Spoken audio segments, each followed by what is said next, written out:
Hello दोस्तों, कैसे हैं आप लोग। आई होप कि आप लोग अच्छे होंगे। दोस्तों, आज के वीडियो में हम एक नए एडवाइजरी के बारे में डिस्कस करने वाले हैं जो कि ई वे बिल से रिलेटेड है। और ये एडवाइजरी उन टैक्स पेयर के लिए है जो जीएसटी के अंदर रजिस्टर्ड नहीं है, यानी अनरजिस्टर्ड डीलर और अनरजिस्टर्ड पर्सन के लिए ये एडवाइजरी काफ़ी महत्वपूर्ण है जो कि जीएसटी के अंदर रजिस्टर्ड नहीं है। अगर आप अनरजिस्टर्ड डीलर हैं और अपने माल को एक जगह से दूसरी जगह भेजते हैं तो भैया अब आपको ई वे बिल भी बनाना पड़ेगा। ई वे बिल बनाने के लिए आपको सबसे पहले ई वे बिल के साइड पर रजिस्ट्रेशन करना होगा ताकि आपको यूजर आईडी पासवर्ड प्राप्त हो। उसके बाद आप ई वे बिल बनाते हैं। अनरजिस्टर्ड डीलर के पास ना तो कोई जीएसटी नंबर होता है जिससे कि वो अपने आप को रजिस्टर्ड कर सके ई वे बिल के साइड पे। तो इस एडवाइजरी में उस प्रोसेस को बताया गया है कि किस तरह से आप ई वे बिल के साइड पे अगर अनरजिस्टर्ड डीलर हैं तो किस तरह से अपने आप को रजिस्टर्ड कर पाएंगे, यूजर आईडी प्राप्त करेंगे, उसके बाद अपने ई वे बिल को किस तरह से बनाएंगे। तो बेसिकली ये सारे चीज़ इस एडवाइजरी में बताया गया है और मैं डीपली इस वीडियो में आप लोग को समझाऊंगा कि किस तरह से आपको रजिस्ट्रेशन करना है और किस तरह से ई वे बिल को बनाना है अगर आप अनरजिस्टर्ड डीलर हैं तो। दोस्तों, वीडियो को आप लोग लास्ट तक देखना है। चैनल को सब्सक्राइब नहीं किया है तो प्लीज़ सब्सक्राइब द चैनल और बेल आइकन को दबाना बिल्कुल मत भूलिएगा। ठीक है दोस्तों, तो सबसे पहले बात करें इस एडवाइजरी की, तो ये एडवाइजरी आपकी 15 फरवरी 2025 को आई थी। इस एडवाइजरी में कह रहे हैं कि सबसे पहले अगर अनरजिस्टर्ड डीलर अगर आप हैं, अनरजिस्टर्ड पर्सन हैं, अगर जीएसटी के अंदर रजिस्टर्ड नहीं है तो आपको रजिस्ट्रेशन करने के लिए एक फॉर्म है ई वे बिल के साइड पे। उस फॉर्म का नाम है ENR03। इस फॉर्म को आपको फिल करना होगा। उसमें जो मैंडेटरी डिटेल्स हैं उस डिटेल्स को आपको देना होगा। उसके बाद अपने आप को रजिस्टर्ड कर पाएंगे। तो सबसे पहले हम बात करते हैं इस एडवाइजरी के हिसाब से आपको समझाएंगे कि क्या क्या डिटेल आपको देना है। उसके बाद आपको लाइव बताएंगे किस तरह से आपको उसको पूरे फॉर्म को फिल करना है और उस प्रोसेस को किस तरह से पूरा करना है आगे हम वीडियो में भी बताएंगे। सबसे पहले इस एडवाइजरी में कह रहे हैं कि जो ये फॉर्म है वो आपको ई वे बिल के साइड पे जो रजिस्ट्रेशन का जो टैब होता है ऊपर, उसमें जाने के बाद आपको ये मिलेगा। उसके बाद यहाँ पे आपको ENR03 जो फॉर्म है उस फॉर्म को ओपन कर लेंगे। ओपन करने के बाद सबसे पहले जो आपको सिलेक्ट करना होगा वो आपको अपने स्टेट सिलेक्ट करना होगा। अगर मान लीजिए आपके जो बिजनेस प्लेस है वो अगर दिल्ली में है तो दिल्ली स्टेट आपको सिलेक्ट करना होगा। अगर अदर स्टेट है तो उस स्टेट का नाम आपको सिलेक्ट करना होगा। देन उसके बाद पैन डिटेल्स, पैन नंबर आपको डालना होगा और पैन से आपके स्टेट को एक बार वेरीफाई किया जाएगा। वेरीफाई करने के बाद नीचे आपको एक एड्रेस डिटेल्स, जो बिजनेस प्लेस का एड्रेस होगा है ना, उस प्रिंसिपल बिजनेस का जो एड्रेस होगा उस एड्रेस को आपको पूरी केयरफुली फिल करना होगा। फिल करने के बाद जो चौथे नंबर पर आपको मोबाइल नंबर डालना होगा और मोबाइल नंबर पे एक OTP जाएगा वेरिफिकेशन के लिए। उस OTP से आपके मोबाइल नंबर को वेरीफाई किया जाएगा। तो आपको ये सारे डिटेल हिसाब से डालना है और सही डालना है ताकि कोई भी चीज़ आप मिस ना करें, है ना। उसके बाद अगला जो है आपको जो क्रिएट लॉगिन जो होगा, यूजर आईडी पासवर्ड जो आपको क्रिएट करना होगा वो किस तरह से करना होगा। यहाँ पे जब ये सारे डिटेल डालेंगे तो नीचे आपको एक ऑप्शन आएगा जहाँ की यूजर नेम आपको बनाना होगा। यूजर नेम बनाने के लिए आपको यूजर नेम अपने हिसाब से डालेंगे और उसको आपको चेक करना होगा कि जो यूजर नेम या यूजर आईडी जो आप डाल रहे हैं वो कोई दूसरी किसी का और का तो पहले से बना नहीं हुआ है, यानी वो ऑलेबल होना चाहिए। जो भी यूजर नेम डालेंगे वो ऑलेबल होना चाहिए, किसी और का बना नहीं होना चाहिए, ठीक है ना।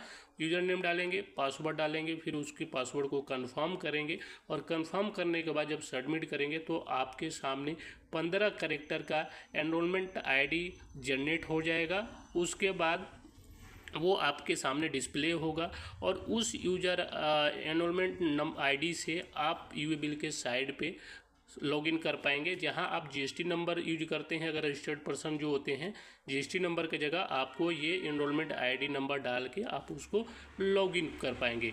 तो बेसिकली जो रजिस्ट्रेशन करने का जो प्रोसेस है इस एडवाइजरी में इन्होंने बताया है। अब मैं आप लोग को ई वे बिल के साइड पे ले जाऊंगा, वहाँ पे आपको लाइव बताऊंगा कि कहाँ पे कौन सा डिटेल आपको देना है। ठीक है। हम यहाँ पे अब ई वे बिल के जो साइड है यहाँ पे लॉगिन हो यहाँ पे आ जाते हैं। यहाँ पे देखिए जो सबसे ऊपर ही आपको एक रजिस्ट्रेशन का यहाँ पे टैब दिखता है। यहाँ पे जब क्लिक करते हैं तो यहाँ पे एक option enrolment for URP new करके यहाँ पे ब्लिंक भी हो रहा है। एक नया ऑप्शन यहाँ पे आपको देखने को मिल रहा होगा। जैसे ही इस पर आप क्लिक करेंगे तो आपके जो फॉर्म है ENR03 वो ओपन हो जाएगा, है ना। जैसे यहाँ पे आपको क्लिक करेंगे, जैसे हम यहाँ पे जैसे क्लिक करते हैं तो आपके सामने ये जो फॉर्म है application for enrolment of URP ENR03 form जो है इस तरह से ओपन हो जाएगा। जो चीज़ एडवाइजरी में बताया गया था सेम टू सेम यहाँ पे वही चीज़ देखने को मिलेगा। बस मैं आप लोगों को लाइव दिखा दे रहा हूँ कि किस तरह से आपको ये चीज़ दिखेगा और कहाँ पे कौन से डिटेल डालना है ताकि आप किसी तरह कोई भी मिस न कर पाए, है ना। सबसे पहले यहाँ पे सिलेक्ट योर स्टेट, यहाँ पे जैसे ही आप स्क्रॉल करेंगे तो यहाँ पे जो भी स्टेट होगा वो अपने हिसाब से यहाँ पे सिलेक्ट कर लेंगे। अगर मान लीजिए आप दिल्ली से बिलोंग करते हैं, आपका बिजनेस जो है वो दिल्ली में है, तो सबसे पहले स्टेट का नाम जो है वो दिल्ली सिलेक्ट कर लेंगे। देन उसके बाद जो यहाँ पर डालना है यूजर लीगल नेम में जो पैन कार्ड पे आपका नाम हो, आपका जो पैन कार्ड पे नाम हो वही नाम यहाँ पे एक्चुअल डालना है, उसमें किसी तरह कोई गड़बड़ी नहीं होना चाहिए। और ट्रेड नेम, अगर ट्रेड नेम कोई है तो ट्रेड नेम भी डालेंगे। देन उसके बाद पैन नंबर डालना है और पैन नंबर डालने के बाद वैलिडिटी पे क्लिक करके अपने पैन नंबर को वेरीफाई कर लेना है, ठीक है। उसके बाद यहाँ पे तीसरे नंबर पे आपको टाइप ऑफ एनरोलमेंट का ऑप्शन आ रहा है। यहाँ पे 3 ऑप्शन दिया है, registration, unregistered supplier of goods और अनरजिस्टर्ड रिसिपिएंट ऑफ गुड्स, और तीसरे नंबर पर बोथ 1 और 2। तो मैं यहाँ पे आपको बोलूँगा कि आप तीसरे नंबर वालों को सिलेक्ट करें, क्योंकि अगर मान लीजिए आप अनरजिस्टर्ड डीलर हैं और आप कहीं माल से भेज रहे हैं तो उस केस में भी आप ई वे बिल को बना सकते हैं। और अगर मान लीजिए आप माल प्राप्त भी कर रहे हैं तो उस केस में भी आप यहां से ई वे बिल को बना सकते हैं। तो यहाँ पे आप तीसरे नंबर को सिलेक्ट करेंगे, बोथ 1 और 2। उसके बाद पर्टिकुलर यहाँ पे principle of place of business, जो भी आपके बिजनेस का जो डिटेल होगा, एड्रेस होगा, वो बिल्कुल करेक्ट डालना है। और एक चीज़ मैं यहाँ पे और बता दूँ कि जो ये रेड डॉट है, जिसके सामने रेड डॉट लगा है, वो मैंडेटरी होगा आपको फिल करना, उस स्थान को आप खाली नहीं छोड़ सकते हैं, है ना। तो ये सारे डिटेल आपको भरना है। भरने के बाद यहाँ पे अगला जो है, यहाँ पे आपको एक ईमेल आईडी डालना, ईमेल एड्रेस डालना है। जो भी ईमेल आईडी हो आप ईमेल आईडी डाल सकते हैं। मोबाइल नंबर डालेंगे, मोबाइल नंबर डाले के सेंड OTP पे क्लिक करेंगे और उसके बाद आपके मोबाइल पे एक OTP जाएगा, उस OTP के डाल के यहाँ पे वेरीफाई कर लेंगे। अगला जो लॉगिन डिटेल्स में यहाँ पे एक यूज़र नेम आपको क्रिएट करना होगा, तो यूज़र आईडी कोई अपने हिसाब से डालेंगे, उसको आप चेक पे क्लिक करके चेक कर लेंगे कि जो यूज़र आईडी आपने यूज़र नेम डाला है वह एक्चुअल में आपका खाली है कि नहीं, यानी अवेलेबल है कि नहीं, कोई किसी और का तो उस नाम से यूज़र नेम तो नहीं बना है। जैसे ही आप यहाँ पे अगर अवेलेबल होगा तो वो ग्रीन हो जाएगा और वो आपका जो यूज़र नेम होगा वो उसका मतलब होगा कि अवेलेबल है। उसके बाद पासवर्ड डालेंगे, कंफर्म पासवर्ड डालेंगे। देन उसके बाद यहाँ पर टिक पे क्लिक करेंगे वेरिफिकेशन पे और कैप्चर डाल के यहाँ पे सेव पे क्लिक कर देंगे।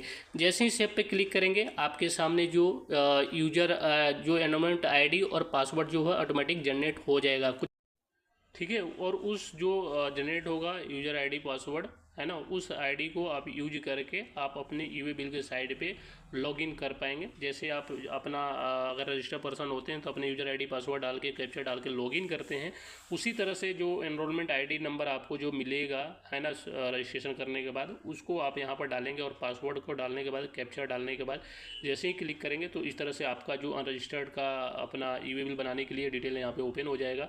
यहाँ पर जो GST नंबर की जगह आपका वही enrolment ID number automatic show होगा, आपका एड्रेस वगैरह सारा ऑटोमेटिक शो होगा। आपको कुछ भी फिलअप करने की ज़रूरत नहीं पड़ेगी, बस आपको एक बार रजिस्ट्रेशन करना होगा। जैसे कि आप रजिस्टर्ड पर्सन को रजिस्ट्रेशन करना पड़ता है, उसी तरह से आपको यहाँ पर रजिस्ट्रेशन करना होगा। बाकी का जो डिटेल जिस तरह से आप भरते हैं वो डिटेल भरने के बाद आप ई वे बिल को बना सकते हैं।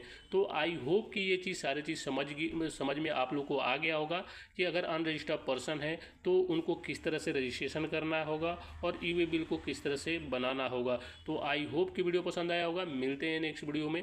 जय हिंद, जय